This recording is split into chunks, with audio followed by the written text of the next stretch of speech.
They say you never forget the moment you sense something's off. For me, it happened as soon as I climbed into the passenger seat of Daniel's car. The suitcase, my only possession left after moving out, sat heavy on the floorboard. I'd believed that morning when he called, "Mum, come stay with us for a few days while we get settled." It sounded simple. After 67 years, I trusted him completely. The early sunlight filtered through pine trees behind the gas station. We'd left home at 7 a.m. after Dad passed. I downsized to a one-bedroom apartment. I'd grown accustomed to quiet mornings with tea and the crossword. I missed him, Daniel, in ways I'd never admitted. And now I was hoping for this short stay to mean something real, reconnection, a little warmth. But as we pulled out onto the highway, I felt an odd distance between us. His jaw was tight, his gaze fixed straight ahead, knuckles white on the wheel. "No, Mum, are you comfortable?" No gentle, "You're safe." Just that tense quiet. Still, I blamed the stress of moving. New paint, packing boxes, his job pulling weekends. I told myself I was imagining things. After all, I'd raised him. Scraped elbows, late-night homework, birthdays, heartbreaks. We'd survived so much together. It had to be something else. When he clicked the gas pump off, I looked over. "Want me to pay?" I offered, fishing the small leather purse from the seat. He shook his head curtly. "I've got it." He strode across the pavement, phone pressed to his ear. I settled back, suitcase beside me. The upholstery smelled faintly of his aftershave, cotton and soap. That scent should have felt familiar and comforting, but instead it made my skin crawl.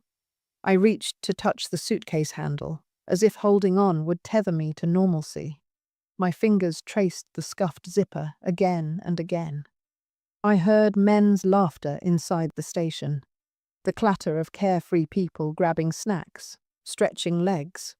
Here I was, a woman pushing 70, traveling with nothing but her memories and a suitcase full of modest clothes. I swallowed to clear my throat. He'd promised this would be short, just a couple nights. "We'll figure it out," he'd said. I thought he meant our relationship, but now I shivered, not from the morning chill, but from uncertainty. Time began to shift. 10 minutes passed, 20, 30. I arranged my purse on my lap, then rearranged it the second I thought I heard the car door click. My heart jolted, but it was just the wind. I stared at the gas pump sign. 7.8 gallons. 3 minutes remaining. I counted every second. My throat tightened. A tantrum of panic my pride wouldn't allow me to name. What if he's run into trouble? A flat tire? A phone call? Officers? I called him. Straight to voicemail. I tried again. The same metallic ring. I sank lower in the seat. The suitcase trembled when I touched it. Inside were the clothes I'd chosen that morning. Simple skirts, a cardigan, my good reading glasses, and the small framed photo of Daniel when he graduated high school. I'd tucked it between the socks and underwear carefully, as if somehow that photograph could remind him of better days. Was it a mistake? I closed my eyes, leaning my forehead against the cool glass. There was no hum of movement anymore, just the quiet breeze that lifted dust and emptiness. I felt exposed in a way I hadn't in decades. My mind raced back to when he was a boy, falling asleep on my chest after a nightmare, with me reading worn old mysteries until his breathing steadied. Those days had been pure and easy. Now I was here in a bright, too bright place, with no one to ask if I wanted a refill on coffee, no one to steer the conversation toward the old days or the family's history, just me and the walls of the station where I felt suddenly invisible. He'd said 5, 10 minutes. "Be right back, Mum." Those words rang in my ears like a lie I couldn't swallow. I clenched the edge of the suitcase as if holding it could hold him back. If I squeezed hard enough, maybe he'd return. Cars came and went. The sun climbed higher. I watched every one searching for him, but none of them slowed. Somewhere inside me, I heard the first click of the door inside my heart. something changed. I was no longer the woman who waited on hot concrete porches for a toddler's grin. Something was shifting in me, and this was only the beginning. The first hour passed like fog. I sat upright on the bench just outside the gas station door, the kind of plastic seat bolted into the concrete. My knees ached, and I shifted every few minutes to stop the tingling in my lower back. I kept one hand wrapped around the suitcase handle, as if letting go would somehow let him go too.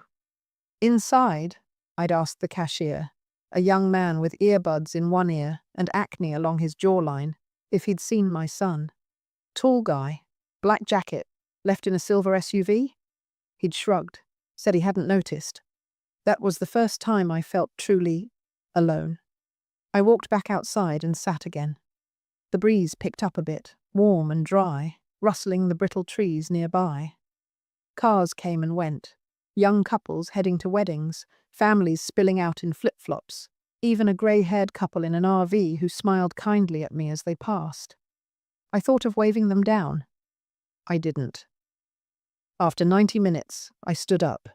My hips protested, my ankles stiff. I walked slowly to the edge of the parking lot and looked both ways down the road. No sign of Daniel. I pulled out my phone again. Still no message, no missed call. I dialed. Voicemail. I tried again. Voicemail. Each time I heard his voice say, "Hey, this is Daniel, leave a message." It felt like salt against my skin. I left one message, just one. "Daniel, I'm still here at the station. Just checking everything's all right. Let me know when you're on your way back."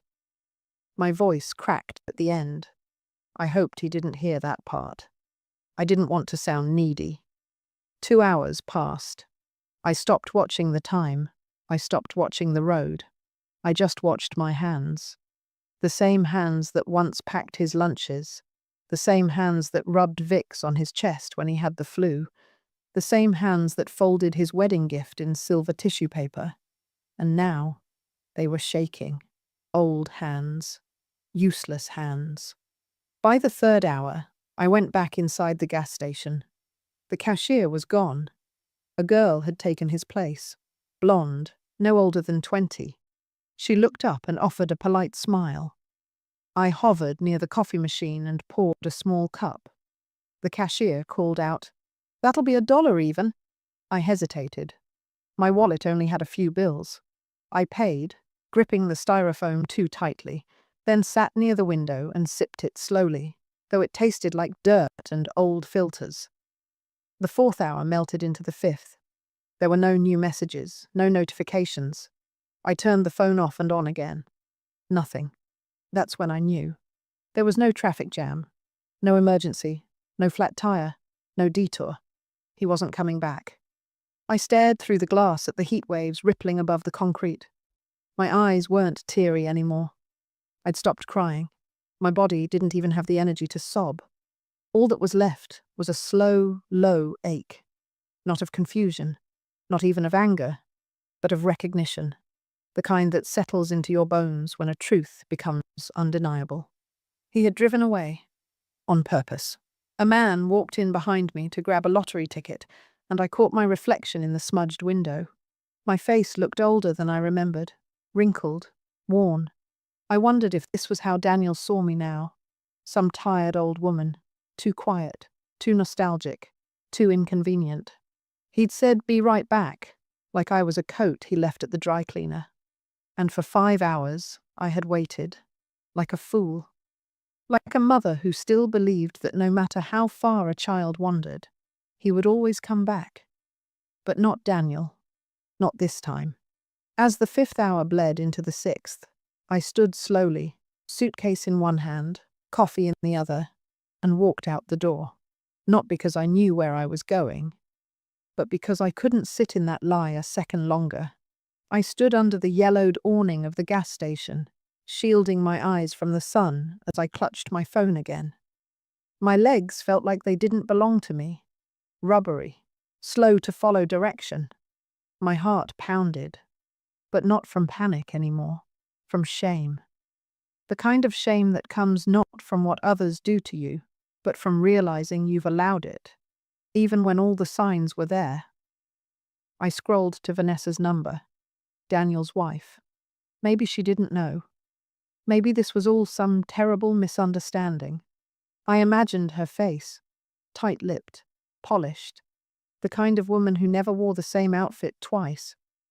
She'd always been distant, even when I tried. I never fit into the picture she wanted for their perfect life. I tapped call. It rang and rang. Then she answered. Her voice was flat. Hello? I hesitated, then tried to sound calm. Vanessa? It's me, Eleanor. Pause. Oh, hi. I swallowed. I'm at a gas station just outside of Elmridge. Daniel dropped me off a few hours ago. He said he'd be right back, but… Silence. Then, too casually, he didn't tell you. My stomach turned. Tell me what? A sigh, as if I were the one inconveniencing her. He said you wanted a break, that you were visiting a friend or something. Her words hit like a brick.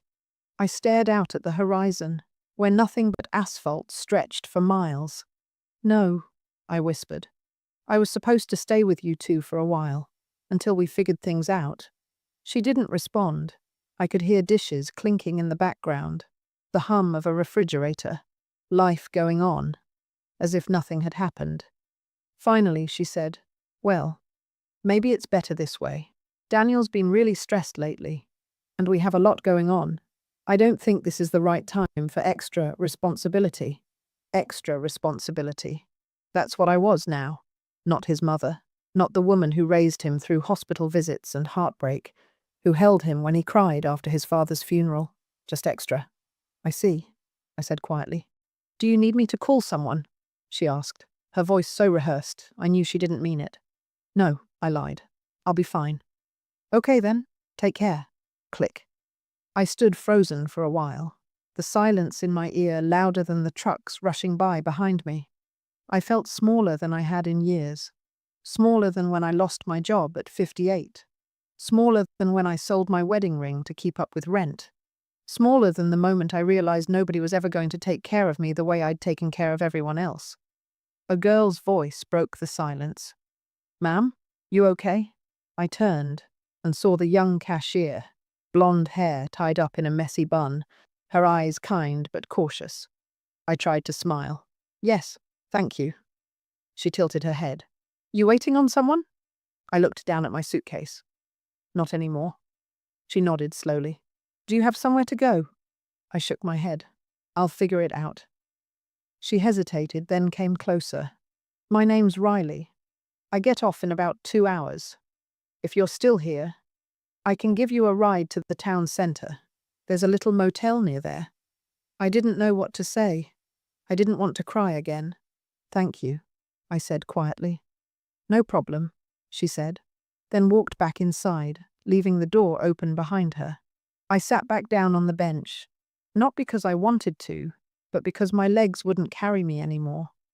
I looked at my phone one last time. No new messages, no missed calls, just the same silence I'd lived in for years. Only now, it had a name. Daniel. For the first time in my life, I felt like something had been closed around me. Not a door, not a room, a chapter. And I didn't know how to open the next one. The motel room smelled faintly of bleach and something older. Something like loneliness, sealed behind thin, beige walls. Riley had been kind. She drove me the 20 minutes into town, her little car rattling over bumps in the road. She didn't ask too many questions, and I didn't offer too many answers. It was enough that she drove me without hesitation. Enough that when we pulled up to that dusty little motel with its flickering sign, she turned to me and said softly, "People don't always know how to love right. That's not your fault." I just nodded, swallowing the lump in my throat. The room was $28. I paid in cash.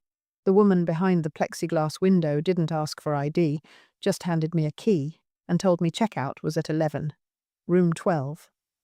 I remember that clearly because it was painted in faded red on a wooden placard that hung slightly crooked on the door. Inside, I set my suitcase down and sat on the edge of the bed. The springs groaned beneath me, like they, too, were tired of holding things up. I stared at the blank TV screen for a long time, not watching anything, just needing something to stare at so I didn't have to think. I took off my shoes. One foot had swollen from the hours of waiting. My socks left lines around my ankles. I reached for the bottle of water Riley had given me and took small sips. Each one felt like it had to pass through something broken inside me. When I finally lay down, the ceiling fan spun in lazy circles above me, each creak a reminder that the world was still turning, even if I wasn't sure I wanted to keep up. I thought I would cry, but I didn't. I just lay there, dry-eyed and empty. That night, sleep didn't come easy. I drifted in and out of dreams.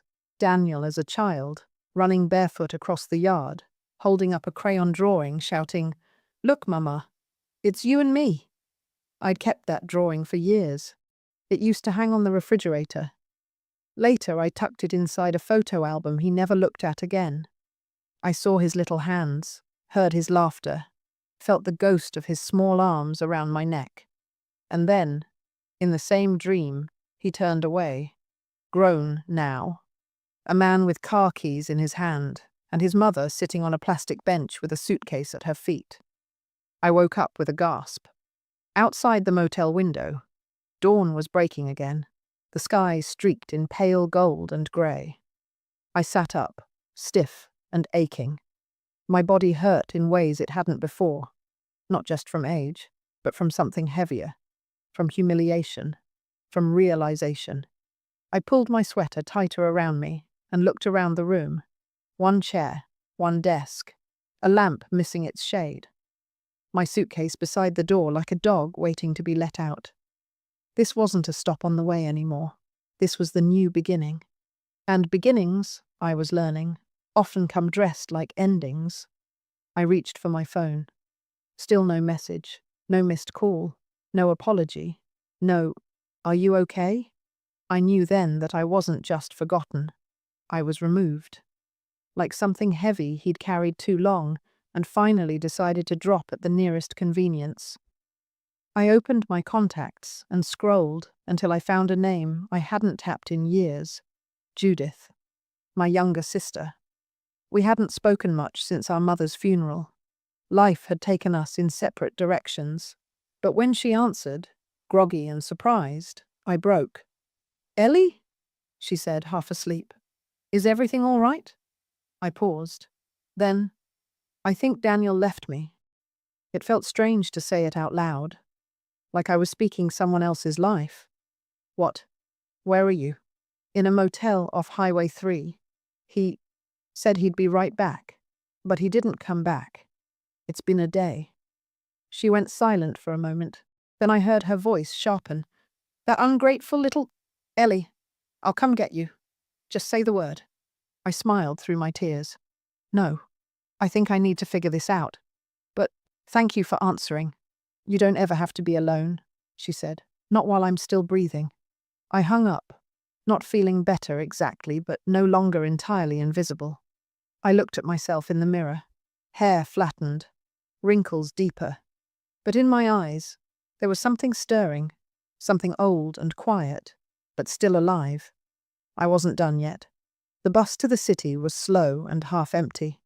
Just me, a man snoring softly in the back, and a mother with a toddler who kept pointing at the window, asking about trees. The road twisted through farmland and forgotten towns, the kind of places you pass without knowing their names. I held my suitcase close, not because I was afraid someone might take it, but because it was the last thing in the world that still felt like mine. Each mile between me and that gas station gave me space to think, to breathe, and with that space came the questions I hadn't wanted to ask. How long had Daniel been planning this? Not just the act of leaving me there, but the slow process of closing the door on me long before we ever pulled out of my driveway. I thought back, months, maybe even years, the subtle shifts, how his phone calls became less frequent, how holidays turned into awkward dinners in restaurants instead of warm meals at home. How Vanessa would always smile with her teeth, but never her eyes. There was that afternoon, maybe a year ago, when I'd visited them unannounced. I had brought a peach cobbler in a dish wrapped with foil. Daniel looked surprised. Vanessa looked annoyed. "I wish you'd called first," she'd said, standing in the doorway like a bouncer at a club I wasn't on the list for. I told her I'd only stay a few minutes. She didn't even offer me tea. Daniel barely spoke, said he had a work call. I sat on the edge of their stiff leather couch, the one with no throw pillows, and stared at the blank TV while they whispered in the hallway. That night, I went home and cried in the bath, not because anyone had yelled, but because no one had said anything at all. Now I understood. I had been slowly phased out, one quiet dismissal at a time. I wasn't convenient anymore. I didn't match the life they were curating, the one with white walls and silent dinners, with no room for wrinkled hands or old stories. By the time I stepped off the bus, my knees ached and my heart was heavy. But I was ready. I walked 6 blocks with that suitcase, found a senior resource center tucked beside a pharmacy and a nail salon. The sign out front was chipped, but the inside smelled like clean linen and warm coffee. A woman in her early 40s greeted me. Her name was Monica. She had tired eyes, but a kind smile. I told her part of the story, not everything, just enough. She didn't blink. "You're not the first," she said, "and you're not alone." She helped me fill out forms, asked if I needed food assistance, help finding a room. I told her I had a little cash, but no long-term plan. She nodded, like she'd heard that before too. They placed me in a shared housing complex, clean, safe, simple. I'd have my own room, meals twice a day, access to group activities, therapy, even computer classes. The idea of a computer class made me laugh. Me, who still wrote grocery lists with a pencil stub on the back of envelopes. But it didn't sound bad. In fact, it sounded like something I hadn't felt in years, a fresh start. That evening, I unpacked slowly. I only had a few outfits, a scarf my late husband once gave me, and an old photograph of Daniel as a boy, before the distance, before the coldness, before the forgetting. I placed the photo in the drawer face down. I couldn't bear to look at it just yet. I sat on the edge of the twin bed, the comforter covered in little blue flowers, and whispered into the quiet, "You can cry later. Right now, you're safe." And for the first time in a long time, I believed myself. There's something strange about silence. After a while, it stops being empty. It starts echoing back the things you've tried not to hear. That's what happened in the new room. The walls were quiet, but my thoughts were loud. I kept hearing Daniel's voice in my head. Not the man who left me, but the boy who once called me Mama, with sticky fingers and chocolate on his cheeks. That version of him still lived somewhere inside me. That's what hurt the most. So I did the only thing I could think to do. I wrote. It wasn't dramatic, just a piece of lined paper from the community room desk, folded twice. I sat at the little table near the window with a borrowed pen and began. "Dear Daniel." I paused. The words came slowly, hesitant at first, like an old faucet turning after years of rust. "You probably won't read this, and I'm not sure I'd give it to you even if you would. But I need to say what's been sitting in me since the day you drove away." I told him everything. Not in a bitter way, but in a mother's way, the kind that still hopes, even when hope has stopped returning the favor. I wrote about the morning I packed my suitcase, how I ironed my blouse and made sure to wear perfume because I wanted to feel presentable, wanted him to be proud of me, how I thought we were going to his house, how I thought we were family. I told him how long I waited, 5 hours, how I kept watching the road like a fool, how I believed he'd come back, even after my legs went numb and the sun began to set. I wrote about the phone call to Vanessa, her coldness, her practiced lines, the casual way she said, "extra responsibility," as if that's what I had become, another bag to carry. And then I wrote the part that made my hand tremble. I gave you everything I had, I wrote. I stitched your Halloween costumes until my fingers cramped. I skipped meals so you could have second helpings. I clapped for every school play, even when you only had one line. I worked nights cleaning office buildings just so you could have cleats that didn't pinch your feet. I never asked for repayment. I never expected gifts. But I did expect respect, love, a place. I paused. My throat tightened. Then I continued. And if you didn't want me in your life anymore, you could have told me. It would have shattered me, yes. But at least I'd have known the truth standing up, not sitting alone on a gas station bench with a suitcase and no answers. I didn't ask him why. I didn't beg for explanation. Because deep down, I already knew I had stopped being useful. I had become too much, too old, too present, too inconvenient.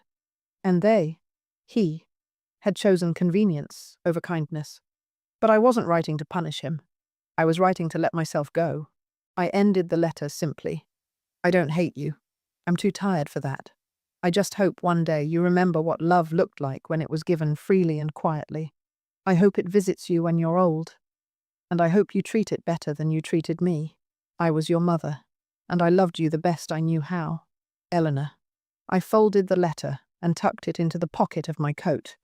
Not to send it, just to keep it close, to remind myself that my voice still existed, even if he chose never to hear it again. That night, I slept with a strange calm in my chest.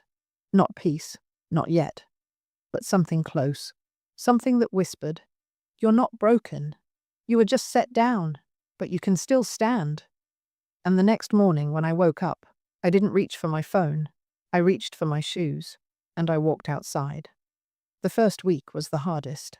Not because anything bad happened. No one yelled at me. No one slammed a door or asked me to leave. It was the absence that was hard. The absence of being needed, of being called, of hearing my name spoken with warmth. At first, I kept checking my phone out of habit.